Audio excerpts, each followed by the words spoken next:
সম্মানিত ইমানদার বাপেরা ও ভাইরা, শুধু তাই নয়, বর্তমান মুসলমান সমাজে, বর্তমান আমাদের সমাজের মধ্যে আরো কুসংস্কার দেখা যায়। আজকের বেপরদার সহিত পুকুরে ছেলে মেয়ে পুরুষ মহিলা একই সঙ্গে তাদেরকে গোসল করতে দেখা যায়। এর থেকে নির্লজ্জ, এর থেকে বেহায়াপনা কাজ আর কি হতে পারে?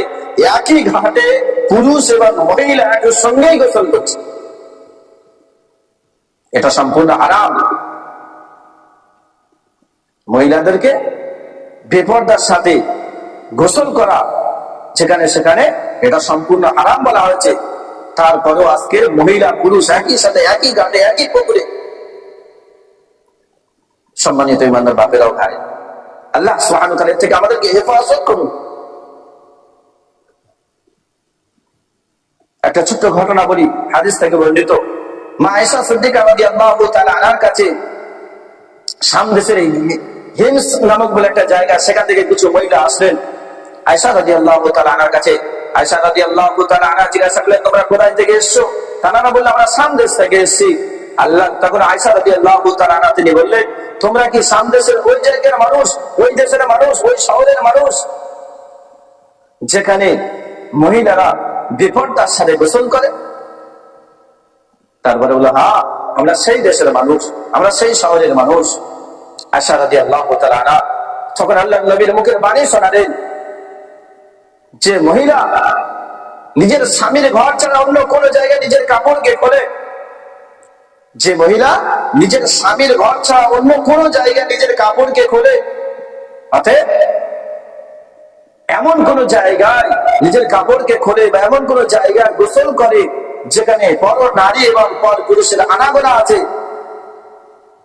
সেই রকম জায়গায় যদি গোসল করে, সেই রকম জায়গায় যদি কাপড় খোলে, আল্লাহ নবী সাল্লাল্লাহু আলাইহি ওয়াসাল্লাম বলেছেন, তাহলে সেই মহিলাটা এবং আল্লাহ মাঝের যে সম্পর্ক পর্দা, এই সম্পর্কের পর্দাটা বিচ্ছেদ হয়ে যায়। সম্মানিত ইমানদার বাপেরা ও ভাইরা, একটু চিন্তা করুন,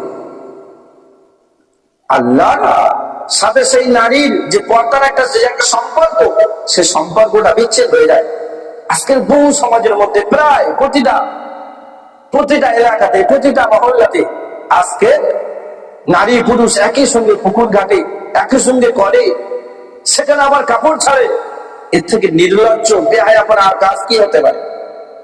যার কারণে তো বর্তমান সমাজে দেখা যাচ্ছে বিভিন্ন জায়গা থেকে খবর আসছে যে অমুক জায়গায় মুসলমানরা, অমুক জায়গায় মহিলারা, বিভিন্ন জায়গা থেকে খবর আসছে যে অমুক জায়গায় মহিলাদেরকে বেইজ্জতি করা হয়েছে, তাদেরকে জোরে হেনস্থা করা হয়েছে, অমুক জায়গায় ধর্ষিত হয়েছে।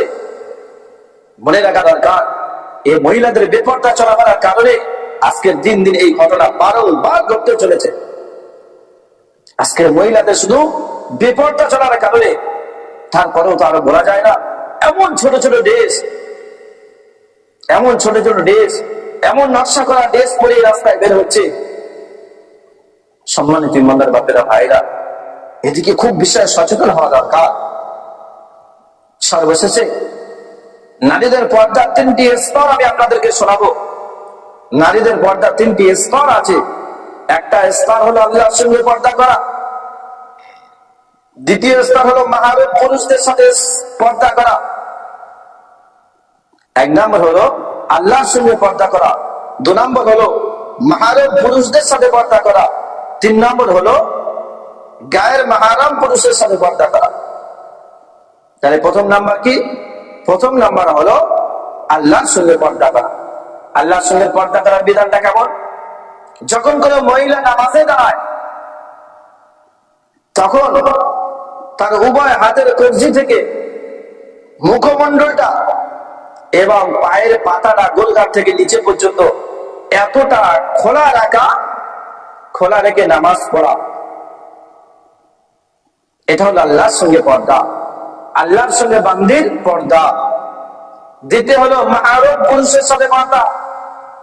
মাহরুম পুরুষ মানে যাদের সঙ্গে একেবারেই বিয়ে করা হারাম, বিয়ে করা চলবে না, বাপ, দাদা, ভাই,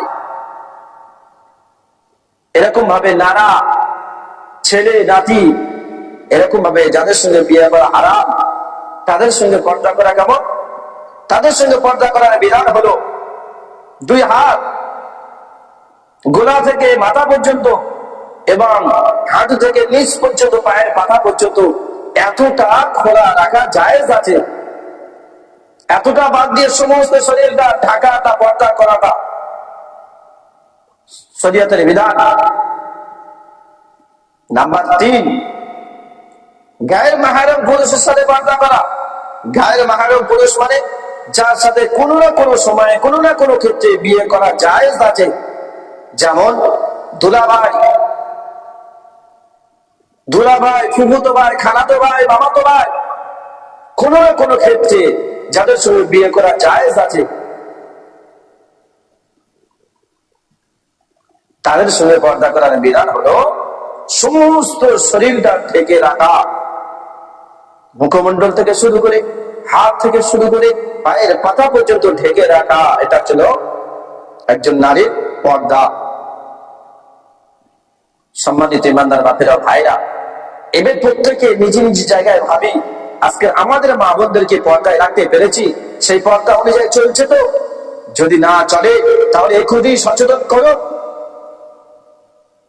ওলামারা বলেন যে দায়ুসের ব্যাখ্যা দিতে গিয়ে বলেন, দায়ুস হলো তারা যারা জানে নিজের মেয়ে নিজের ছেলে মেয়ে গুনার মধ্যে জড়িত, অহরহ গুনাহ করছে, গুনার মধ্যে লিপ্ত, জানার পরেও তাদেরকে আদেশ করে না, তাদেরকে হুকুম করে না, তাদেরকে ছেড়ে দিয়ে রেখেছে। বলা হচ্ছে এরা হলো দায়ুস। আর দায়ুস হলো লা ইয়াদখুলুল জান্নাহ। দায়ুস কখনো জান্নাতে যেতে পারে না, দায়ুস কখনো জান্নাতে যাবে না। সম্মানিত ইমানদার বাপেরা, ভাইরা, সর্বশেষে আরেকটা কথা, আজকের বর্তমান সমাজের মধ্যে আজকের ভাবি দেওরের সাথে, বোনাই শালীর সাথে আজকের সম্পর্কটা যেন এমন একটা হয়ে জড়িয়ে গিয়েছে, মনে হয় যেন এদের থেকে কোনো পর্দা করতে হবে না, এদের থেকে কোনো পর্দা নাই। অথচ আল্লাহ নবী সাল্লাল্লাহু আলাইহি ওয়াসাল্লাম হাদিসের যা মাহফুজ যে দেওর হলো মৃত্যুর সমতুল্য। যেমন মৃত্যু থেকে মানুষ ভয় পায়, ঠিক দেওর থেকে তোমরা অতটা দূরে থাকো। আজকে তারপরে আজকে সমাজের মধ্যে একজন দেওরের ভাবে কিভাবে গাড়িতে চড়ে নিয়ে বিভিন্ন জায়গায় ডাক্তারখানা বিভিন্ন জায়গায় যেতে পারে? বলুন, এই প্রশ্নের জবাব দিন। একজন দুলাভাই কি করে শালীর হাত ধরে নিয়ে বিভিন্ন জলসা করেছে, বিভিন্ন মেলা পর্বতে কি করে ঘুরতে পারে, যেটা তার জন্য হারাম ছিল? যার কাজ করে আজকের বাড়ির মা বোনেরা পর্যন্ত সংরক্ষণ নয়, তার আজকে হেফাজত নয়, পর্দার গুরুত্ব না থাকার কারণে। তাহলে আপনারা প্রশ্ন করতে পারেন, তাহলে নারীরা কি বাইরে বেরোতে পারবে না? নারীরা শিক্ষা করতে পারবে না? নারীরা প্রয়োজনে বাইরে বের হবে না?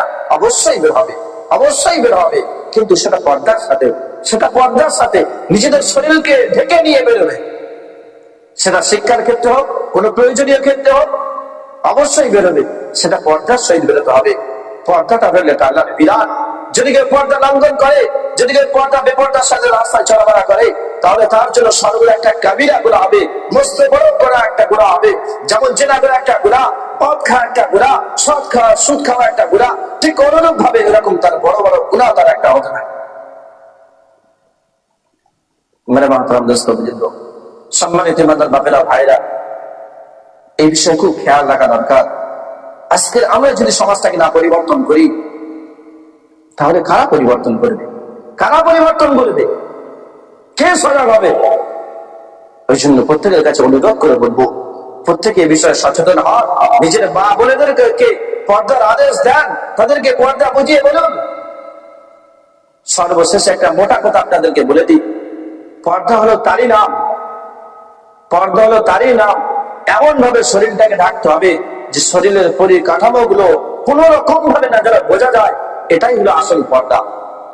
এমন ভাবে সেটা আপনি বরকা দ্বারা ঢাকুন, শাড়ি দ্বারা ঢাকুন, ওড়না দ্বারা ঢাকুন, যে কোনো প্রকারে আপনি ঢাকুন, কিন্তু এমন ভাবে ঢাকতে হবে শরীরের পরিকাঠামো গুলো যেন কোনো না কোনো ভাবে না যেন বোঝা যায়, এটাই হলো পর্দা। আল্লাহ সুবহানাহু ওয়া তাআলা প্রত্যেককে শুনে বুঝে আমল করার তৌফিক দান করুন। ওয়া আখিরি দাওয়ানা আলহামদুলিল্লাহি রাব্বিল আলামিন।